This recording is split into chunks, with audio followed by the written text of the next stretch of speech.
Hello friends. तो ये हमारे संविधान की क्लास 42 है और आज हम इस क्लास में हमारे दो टॉपिक करेंगे। एक है आपका वित्त आयोग, जिसे हम फाइनेंस कमीशन ऑफ इंडिया कहते हैं, और दूसरा है आपका निर्वाचन आयोग, जिसे हम इलेक्शन कमीशन ऑफ इंडिया भी कहते हैं। तो हमारा जो वित्त आयोग है, फाइनेंस कमीशन है, ये आपका अनुच्छेद 280 के तहत संविधान में यह उल्लेख है कि भारत में एक फाइनेंस कमीशन होना चाहिए। और निर्वाचन आयोग जो आपका इलेक्शन कमीशन ऑफ इंडिया है, इसका उल्लेख आपका अनुच्छेद 324 के तहत दिया हुआ है संविधान में। तो आइए हम अपना वित्त आयोग फाइनेंशियल कमीशन स्टार्ट करते हैं। फाइनेंस कमीशन आपका अनुच्छेद 280 के तहत हमारे संविधान में यह प्रावधान दिया हुआ है कि भारत में फाइनेंस कमीशन होना चाहिए।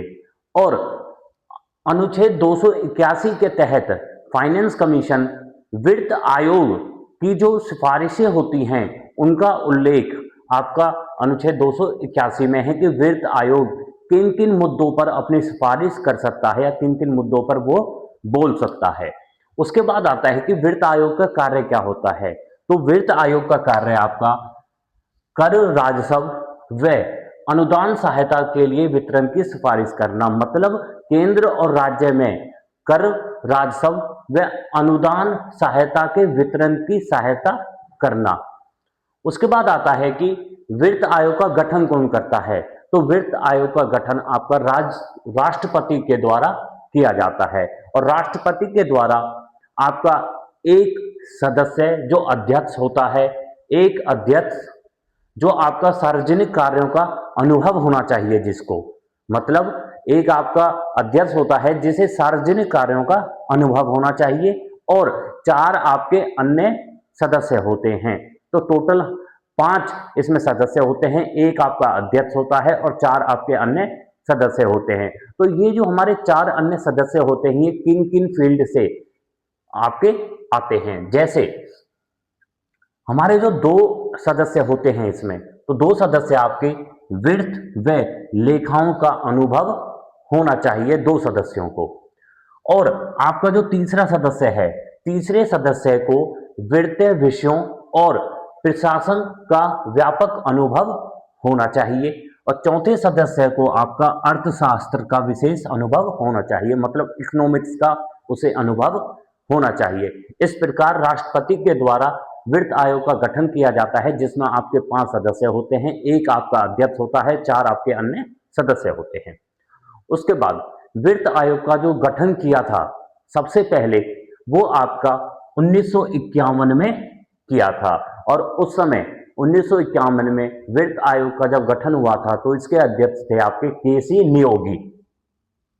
केसी नियोगी इसके अध्यक्ष थे, और इसका जो कार्यकाल चला था वो चला था आपका 1952 से 1957, मतलब इसका कार्यकाल 5 वर्ष के लिए होता है।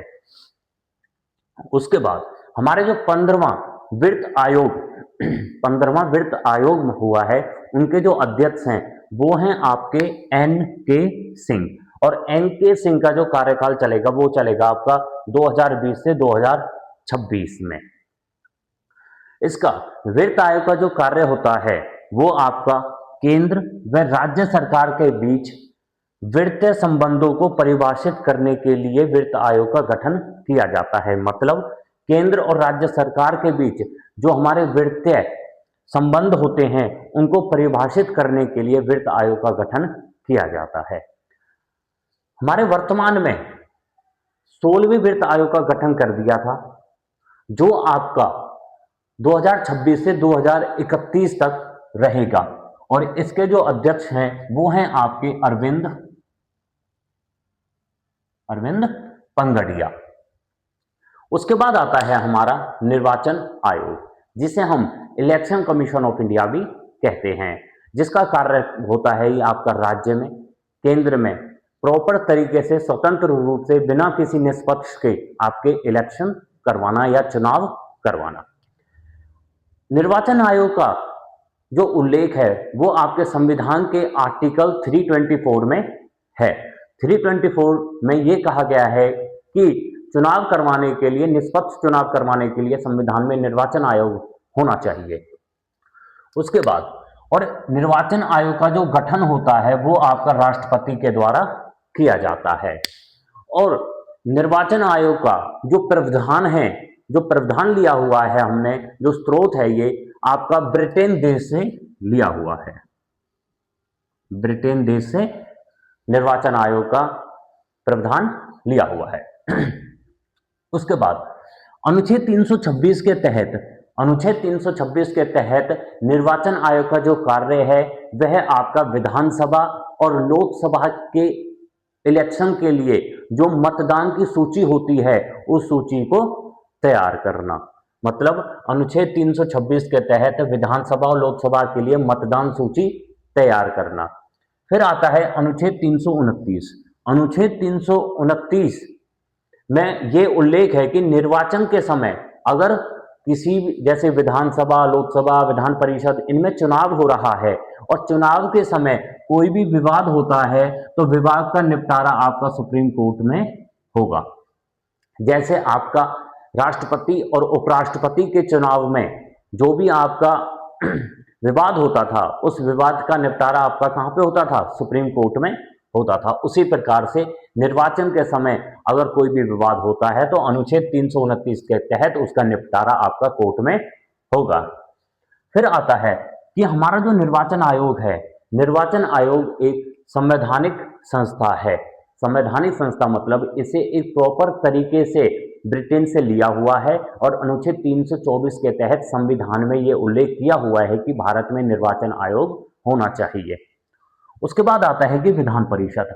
विधान परिषद जो आपके 6 राज्यों में है, विधान परिषद, विधान परिषद के जो चुनाव होते हैं इन चुनावों को करवाने का आपका निर्वाचन आयोग का जिम्मा रहता है।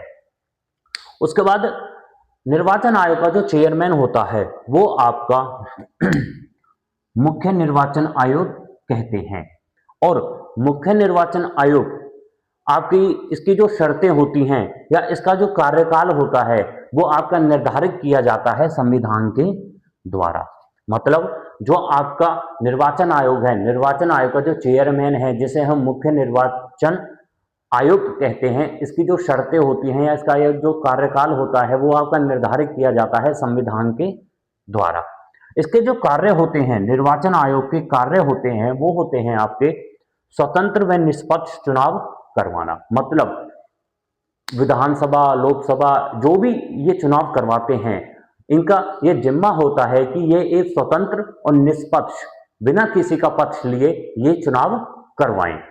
दूसरा होता है कि चुनाव क्षेत्रों की सीमा निर्धारण करना। मतलब जो चुनाव क्षेत्र होते हैं उनका सीमा निर्धारित करना कि इतनी सीमा के अंदर आपके ये चुनाव होंगे या इतनी सीमा के अंदर इस उम्मीदवार का क्षेत्र आता है। उसके बाद चुनाव क्षेत्र में आपकी जो सरकार होती है, केंद्र सरकार, केंद्र सरकार को परामर्श देना आपका निर्वाचन आयोग के कार्य होते हैं। उसके बाद आता है कि प्रथम जो चुनाव आयुक्त बने थे आपके निर्वाचन आयोग के, जो प्रथम चुनाव आयुक्त बने थे वो बने थे आपके सूर्य कुमार सेन। और सूर्य कुमार सेन का जो कार्यकाल चला था वो चला था आपका 1950 से 1958 तक। पहली जो महिला बनी थी, पहली महिला जो आपकी चुनाव आयुक्त बनी थी वो बनी थी आपकी वी.एस. रमा देवी। वी.एस. रमा देवी आपकी प्रथम महिला बनी थी और प्रथम पुरुष बने थे आपके सूर्य कुमार सेन। इनके 3 सदस्य होते हैं। एक होता है आपका मुख्य चुनाव आयोग। मुख्य चुनाव आयोग आपका, मुख्य चुनाव आयोग का जो कार्यकाल होता है वो आपका 6 वर्षों के लिए रहता है। उसके बाद आते हैं आपके 2 अन्य सदस्य होते हैं जिन्हें हम चुनाव आयुक्त कहते हैं। और चुनाव आयोग की आयु कम से कम आपकी मतलब ज्यादा 62 साल से ज्यादा नहीं होनी चाहिए। चुनाव आयोग की आयु 62 साल से ज्यादा नहीं होनी चाहिए और मुख्य चुनाव आयोग की आयु 65 वर्ष से ज्यादा नहीं होनी चाहिए। मतलब दोबारा देखिए, 3 सदस्य होते हैं। एक होता है मुख्य चुनाव आयोग जिसकी आयु 65 वर्ष से ज्यादा नहीं होनी चाहिए, जिसका कार्यकाल 6 वर्ष का होता है। दो सदस्य होते हैं चुनाव आयोग, जिसकी आयु 62 वर्ष से ज्यादा नहीं होनी चाहिए। इनका कार्यकाल भी 6 वर्ष का होता है। मुख्य चुनाव आयुक्त आपका मैक्सिमम 65 वर्ष तक रह सकता है। उसके बाद आता है इनका वेतन कितना होता है। तो इनका वेतन आपका सुप्रीम कोर्ट के जो न्यायाधीश होते हैं उनके बराबर होता है। तो सुप्रीम कोर्ट के जो मुख्य न्यायाधीश होता है,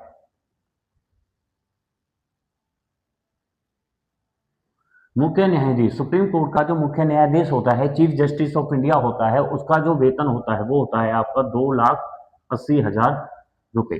परंतु जो अन्य न्यायाधीश होते हैं, अन्य न्यायाधीशों का जो वेतन होता है वो होता है आपका 2,50,000, मतलब 2.5 लाख, 2,50,000 इनका वेतन होता है न्यायाधीशों का। तो न्यायाधीश सुप्रीम कोर्ट के न्यायाधीश के बराबर इनका वेतन होता है।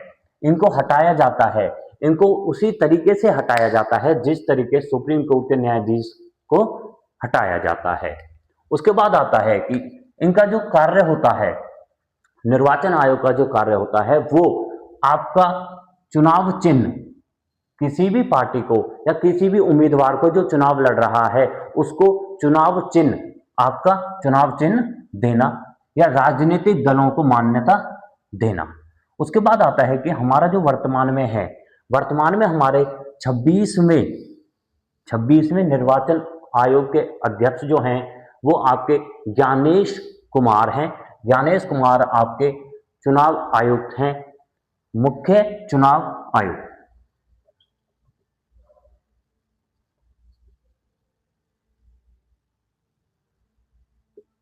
और हमारे जो 25वें थे वो थे आपके राजीव कुमार। 25 में राजीव कुमार, जो वर्तमान में हैं वो आपके 26वें हैं, जिसे हम ज्ञानेश कुमार कहते हैं, जो आपके मुख्य चुनाव आयुक्त हैं। उसके बाद आता है कि हरियाणा का जो मुख्य चुनाव आयुक्त है वो है आपका वर्तमान में ए श्रीनिवास है। तो फ्रेंड्स, ये हमारे संविधान की क्लास 42 थी आज, जिसमें हमने अपने 2 टॉपिक करे थे, वित्त आयोग, फाइनेंस कमीशन, और आपका निर्वाचन आयोग, election commission of India. Thank you.